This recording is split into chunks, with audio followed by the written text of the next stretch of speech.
Hello বন্ধুরা, চলে আসলাম দুপুরের রান্না নিয়ে। আজকে বৃহস্পতিবার, তা বৃহস্পতিবার আমার নিরামিষ। আর কি রান্না হয়েছে সেটাও দেখাবো, আর রান্না কেন হয়েছে সেটাও বলবো। তা প্রথমেই বলি, আমার নিরামিষ যেহেতু বৃহস্পতিবার, এর মধ্যে আলু সিদ্ধ দিয়ে রেখেছি বন্ধুরা। এর থেকে আর বেশি কিছু করিনি, আলু সিদ্ধ আর ভাত আমার জন্য।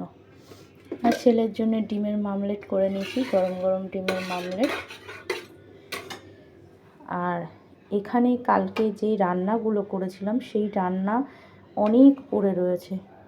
লাল শাক, মুসুরির ডাল, চচ্চড়ি, মাছের ঝোল। তা কালকের রান্না একদমই রয়ে গেছে।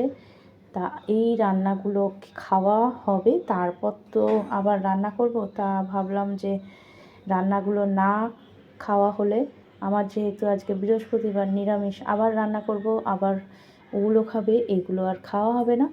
যার জন্য এগুলো শেষ হোক, তারপর আবার কালকে নতুন করে রান্না করব। আর যা ঠান্ডা পড়েছে বন্ধুরা, আর খুব কাজ করব কি, কাজ খালি পিছোচ্ছে।